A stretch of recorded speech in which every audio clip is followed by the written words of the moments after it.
shadows in the dark, they will lead the way to the hidden pathways of the heart. In that secret place, that is where I find my start. Welcome to the Shadow and the Light podcast with internationally renowned meditation teacher, davidji. And heart healer and psychotherapist, Elizabeth Winkler, as we guide you through our unique fusion of ancient wisdom and modern psychology. Get ready to awaken your true essence, heal your wounds, and transform your shadow into It's here to remove all our fears and to bring new light. The light is light that will go to the deep to take us to new heights. The shadow and the light. Hi, davidji. Oh, hello there, Elizabeth. How you doing? I'm great. Thank you. And you? I'm great. Listen, I find something that I am dealing with almost every day is helping people awaken from the trap of the mind, which creates a trap of being in victimology or being a victim, which... Oh, victimhood. Yeah. Let's go there. Yeah, no, it's really, really, people are very blind to it. And I'm sure it activates people to hear that word. No one wants to be a victim. And many of us know people in our lives that are always complaining and stuck and, can't get out of their own way sort of thing. But we all have this. Nobody is immune because we all have a mind. And our mind is throwing out 60 to 80,000 thoughts a day. And most of those are judging, comparing, catastrophizing, worried thoughts. And if you follow those, you will fall into a victim trap. That's just the way it works.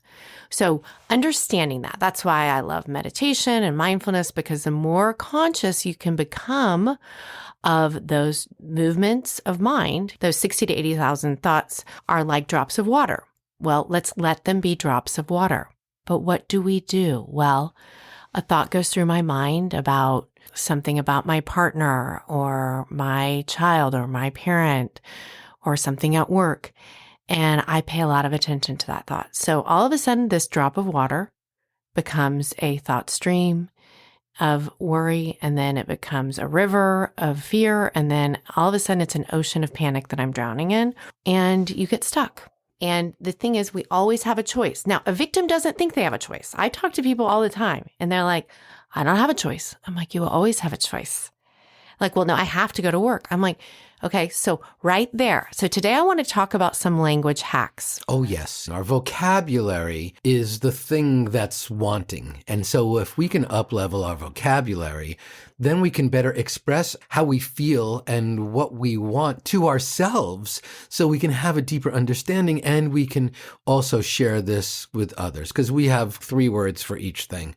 And we are much more nuanced beings than that. We are so much more subtle in terms of our emotional spectrum and in terms of so many other aspects. So please guide us into this. So this person would say, I have to go to work. And I say, well, you actually don't have to. You're choosing to.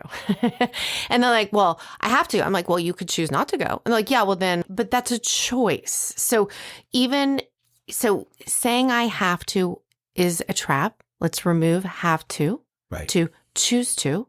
Right. Okay, that's one. Another one is try. You don't try to pick up the piece of paper. You pick up the piece of paper. You don't try to turn on the lights. You turn on the lights. Okay. You do it or you don't.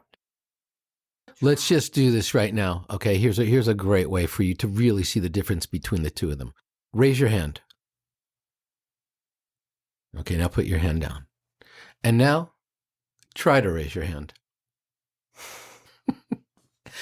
Right. There's a distinct difference. So one is doing the thing and the other is percolating about the thing, but not actually doing it. It's not a real thing. It's not a real thing. It's a language thing. Understand, one of the things I talk about a lot with my clients is language. So I really want to focus on that today. The biggest one of all of them, people who work with me know this, We delete the word should from your life. We can call this episode, Stop Shoulding All Over Yourself, okay? Albert Ellis said that. Stop shoulding all over yourself, because the minute you say the word should, guess what you will feel? Guilt. It creates guilt every single time. So if you want to feel more guilty, go ahead, say should. Or supposed to, same exact thing. We're all shoulding all over ourselves. And when we do that, we trap ourselves in guilt and shame, which, what does that do? Creates more blockages in our heart. That creates more of a prison, and we can't be in the prison, which we've talked about before. So I have a whole way of working with this, because you can't just delete something and not put something else in, right? We need something else to use. So the way I work with should is this. I use a small thing like, I should exercise. I should go for a run today. I'll say that out loud, and then I'm like, okay, I'm going to change that to want, because I want to get into touch with my body, into my sensory experience, not my thoughts about it, how I sense into it. So instead of I should work out today, I want to work out. When I say that, I feel into if that's a yes or a no, and I may be like, you know what, I'm really exhausted. I'm not going to, or yes, that feels like it would be a good thing. It's just a way to help you tune into your energy to see if that's in alignment. Shoulds are not in alignment typically. Now, sometimes they are. Sometimes the should is just masquerading as a should, and it actually is something that you desire. Okay, I want to get into what you truly desire or is of the best interest to you. Okay, so shoulds are about typically what our parents or our culture or our community have told us what we need to do in order to be this or that, right? And that takes you out of your prism again. It's you comparing or thinking you need to be a particular way. And it creates this victim trap and the guilt thing. Should is huge. I have one more. Do you know that you can't spell shoulder without should?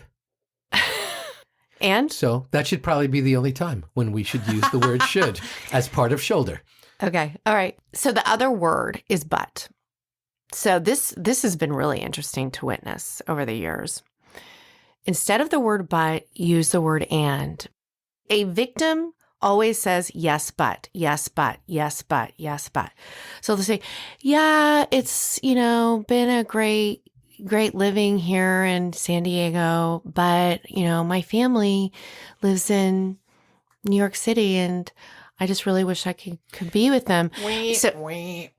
But so they're deleting, when you say but, you're deleting everything you said in yes, which was the good thing. So what I have people do every time they do that is I say, okay, change the but to and. And what they do is they kind of squirm in their seat and they're like, that changes everything. I'm like, yeah. Because you have to take responsibility for both sides. And it's good because it actually makes you own your energy. Slow that down. I think that's just great. It's huge. It makes you take responsibility for both sides. And then it helps you make the choice, because the victim can't make the choice because they don't see the choice that is there when they're butting it. The victim is always, you don't understand. This is my lot in life. Not, oh, the shadow and the light, the yin and the yang, the whole, the opportunity and we can choose to do nothing. We can choose to step forward. We can choose to step back. We can choose to sort of like move sideways. There's so many choices, but we have... You just said but. There's so many choices. It could be really, really annoying hanging out with you on a consistent basis. Totally annoying. We have so many choices, and this scenario suddenly puts us in a situation where we are either empowered or not. Totally. It's about power. Right. This is about power, and authentic power. Authentic power. It really works. I find myself doing it all the time. Changing my but to an and just notice how it feels. Every time you say the word but, just restate it and see how it feels. It's going to feel a little awkward, and it allows you to really be in a place of power and choice, which is what we're here to do. We're here to live the life that we came here to live, and we can only do that when we see the full spectrum. And budding something doesn't allow that to happen. So replace your shoulds with want, see if it's in alignment, have to, change to choose to, or get to, try, delete. Really, really powerful here. All of our conversations are out loud reinforcements of messages that we're telling our brain. So if I keep telling you over and over and over, why I've made this big sacrifice, why I had to compromise truly what I wanted to do, I'm reminding myself and I'm reinforcing myself. You're adding another word. Why? This is perfect. I love it. You just said why. So this is another piece. You're just reminding me in this moment. So whenever I say why, and I actually had a client doing this yesterday, he was saying, why is this happening to me? Why is this happening? And I said, okay, I hear you. And every time you ask why, you are going to go back into your head, catastrophizer, complainer, judger, comparer. That's going to take you out of what's actually occurring. And it keeps you stuck in fear and victim. Okay. So instead of why, what is happening? What am I noticing in my body? Go into mindfulness. Let's get into the energy, alchemizing pain into power, fear into freedom. How do we do that? Well, not by asking why. If you ask why, you're going to get more stuff in your heart. You're going to get more activation, more upset, more stuck. Let's go to where am I feeling this activation in my body? So all the people that are feeling victimized or whatever it is, or activated, where in your body are you feeling that right now? It's in your heart, in your belly, your torso. Just pause. Notice. Elevator from your head to... Sometimes in my throat, I feel that. Yeah. So just take an elevator from your head to wherever that is and just allow yourself to simply notice. Notice the weather within you. Notice if it's, dark, cloudy, if it's a big storm, if it's a Category 5 hurricane, whatever it is, just notice. You are noticing it. And as you notice it, you may also notice there's a movement within your breath, which is like the wind moving through whatever weather we have. And we're not trying to change the weather. We're just noticing the weather, noticing the wind, and just being with it. Just allowing it. What if you were just to allow, accept, and notice the weather and allow that wind to move through it and do whatever it would like to do?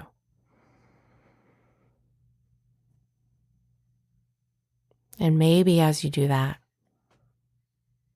maybe you'll notice the sky beneath all that weather.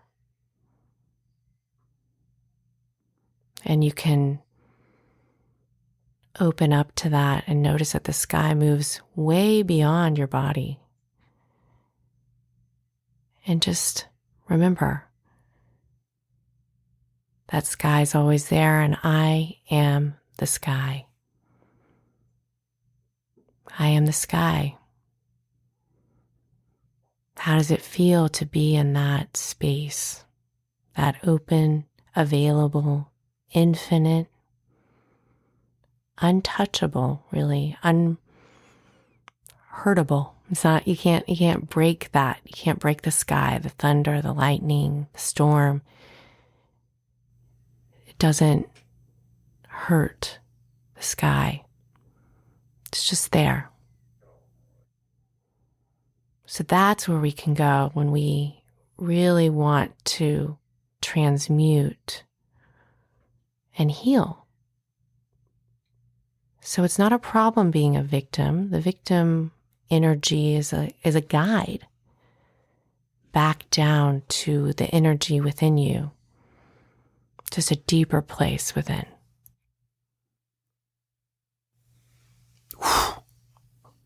Intense. It's great. Where is our victimhood? It comes from living in the past. You cannot be a victim in the present moment.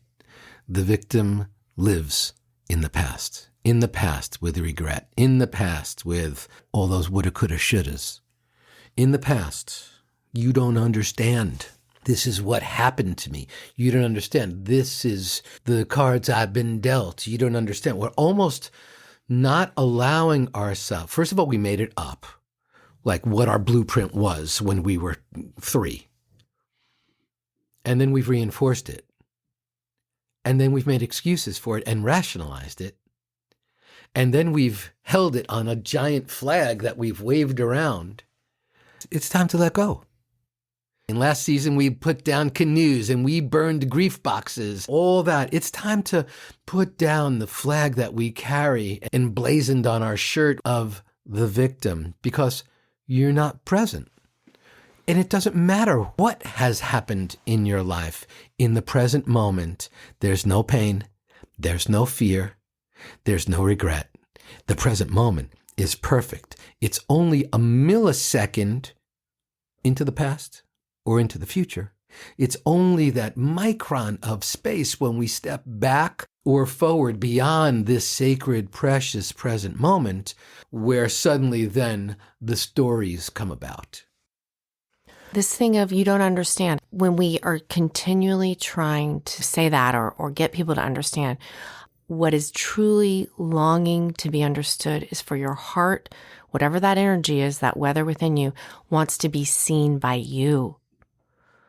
That you are being asked, that there's a hand reaching up from your heart, calling you to it.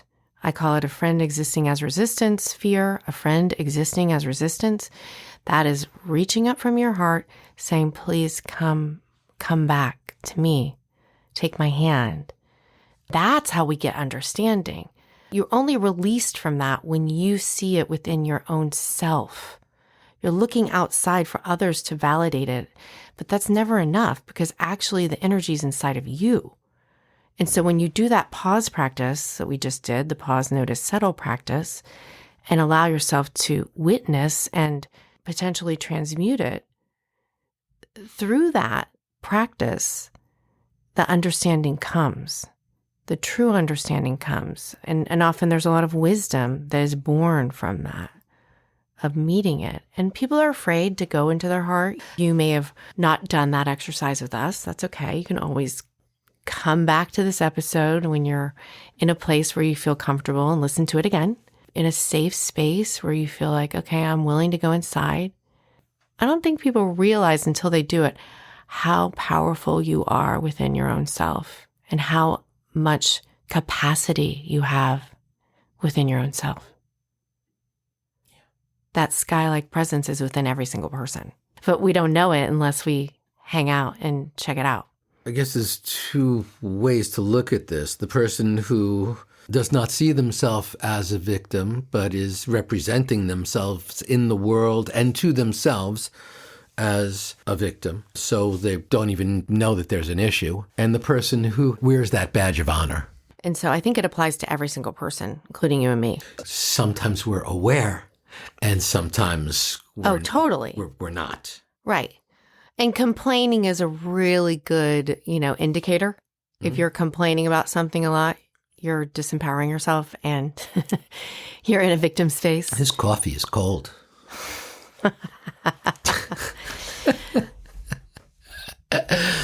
What should I do? I'm a victim of cold coffee right here. You should. You should. I should embrace it. That's what I will do. I accept. Cold coffee. Some people pay extra. Right. For those of you who feel challenged by victims in your life, I have a therapeutic hack for this. Right. So I guess there are 2 worlds. One is, I'm a victim and too bad. And the other is, oh my God, there's all these victims in my life. Now, Elizabeth, you're saying this is universal, and so everyone's a victim. We all fall into victim traps from time to time. Right. Now, some people identify or more identified with that way of being 100%, right? So there's a therapeutic tool I learned in graduate school. And I was saying earlier that a victim is always yes, but, yes, but, yes, but. So this is a really powerful transformational way to communicate with someone that's stuck in a victim space. Here's a hack for how to deal with a victim. You don't want to respond to the content of what they are communicating, okay? The way you respond to them, because the content is kind of like bait. And if you respond to that, then you're going to get stuck in the hole, the trap, and you're going to feel like you're hitting your head against a wall and you can't get anywhere. And it's really frustrating. Okay. And so as a therapist, you need to know this because you're just feeding the victim space if you respond to the content of the conversation. There's a deeper way to respond to someone. You can respond to the process. So there's something called process or content. The process, like it's not what they're talking about, it's how they're speaking. You can respond to nonverbal communication. I'll give you an example that I use. So let's say that you and I are talking and I'm telling you, I don't want to live in LA anymore. I'm over it. And I would really like to move to San Francisco where my best friend lives. And you're like, okay, great. Move to San Francisco. Do what you want to do. And I'm like, yeah, but my business is here in LA and this is going on. Okay. So business is important. Stay in LA. Yeah, but my best friend, so it goes on and on. It's always yes, but, whatever it is. And then you're like, trying to support me and trying to be there for me. But every time I say, yeah, but. So it's grass is always greener with the victim. So a process comment to that would be like, I'm noticing that every time I say go with what you want, that you want the opposite. So that would be a process comment. But what is driving that though? Is it just me trying to figure stuff out in my head? What is driving that? What is driving me saying, yes, I want to move, but. So am I just torn inside and I'm inarticulate and I'm struggling? It's the victim can't see the choice. They're not seeing the choice. They're seeing a stuckness. The but, as I said earlier, deletes what they just said. Mm-hmm. So there's no choice in a victim's mentality. So I'm just saying if you're dealing with that as a human being in a family or friendship or partnership, don't respond to the content. You will get stuck. You will be frustrated. You will want to shake them. Okay? But I guess my deeper question is, can they be shook? Or shall I just accept this moment? When someone says to me, these are the cards I'm dealt, and I would look at that and go, say to myself, no, you're making a conscious choice here. Am I going to really think that I'm going to shift this person in this moment? There is a tool to help you get out of the stuckness because most people come to me and they're like, oh my gosh, I'm having the same conversation over and over and over because you're responding to the content. If you respond to the content, you're not going to get out of it. So the only way out is to make a process comment and be like, I'm noticing. So you talk about the how or what you're noticing. I'm noticing every time we talk about this, you go to the other side. This keeps you stuck, or I'm noticing that you're saying, whatever it is, some kind of noticing of the process. It could be a nonverbal thing that you comment on. I'm noticing that you're really frustrated in this conversation. Every time that we talk about this, you're talking about something you desire, but you're really frustrated and stuck. So you're not responding to the content. If you respond to the content, it will go nowhere. So I'm just trying to give you a tool. I've given this to people for 20 years, and it's really helped them shift their conversations with their partners and friends and parents. So I see a lot of people with older parents going through these sorts of things. We get really stuck in our content, and that's the story that we tell ourselves. So getting out of the story, there's just an option. So I hope that makes sense.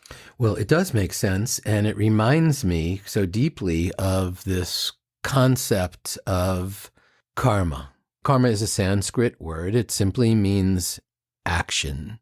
But of course, we interpret it as retribution or payback for someone acting a certain way, good karma, bad karma.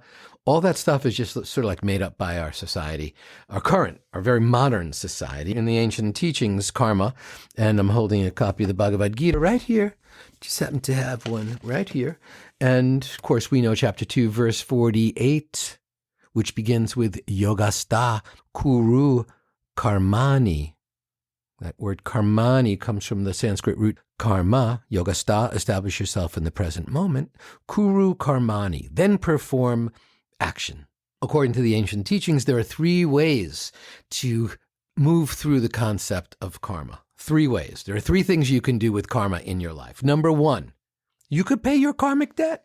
You could say, these are the cards I'm dealt, and this is what I'm going through with a lot of kicking and screaming and whining. But my life is horrible. This is it.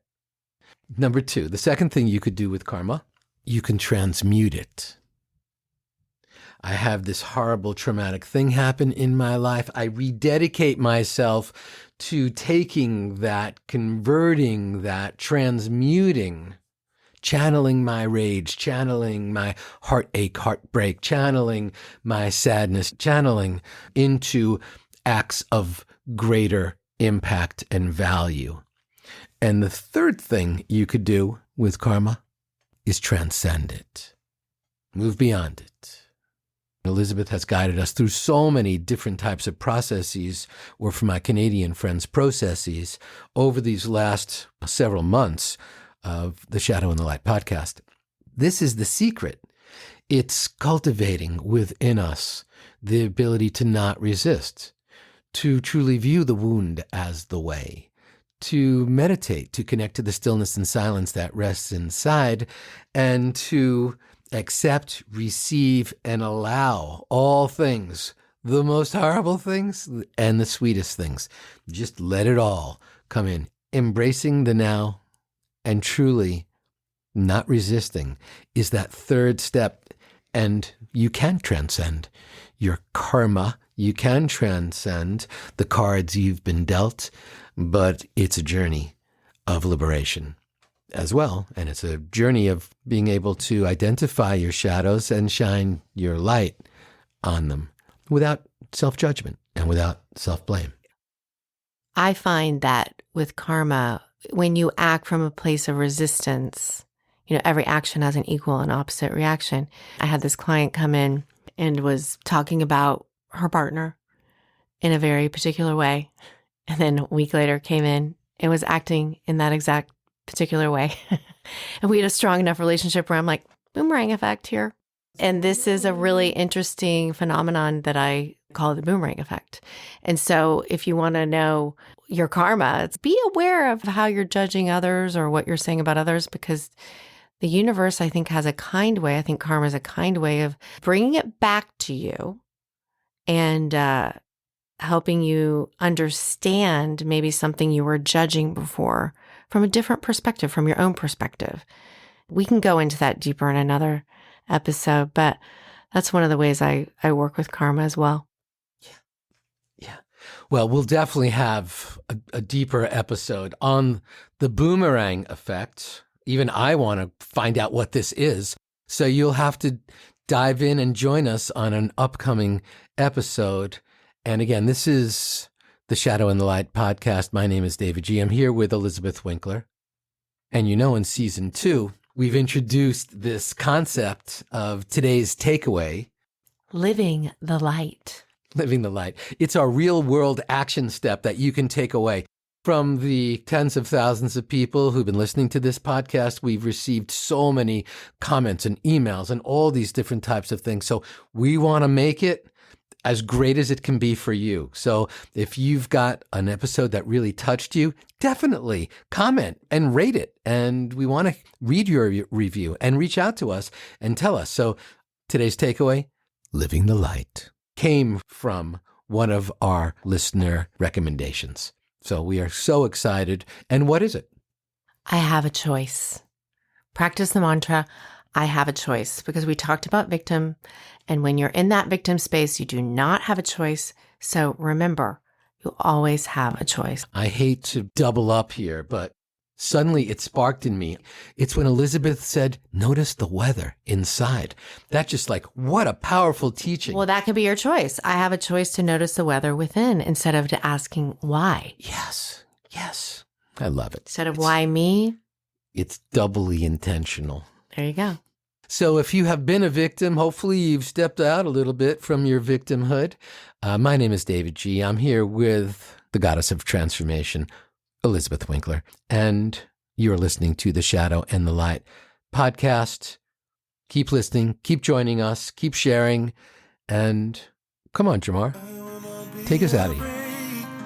Of the shadows in the dark, they will lead the way to the hidden pathways of the heart. In that secret place, that is where I find my start.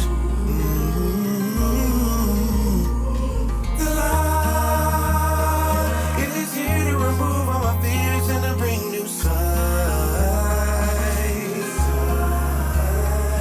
The light, it is love that will go to the deep to take me to new heights.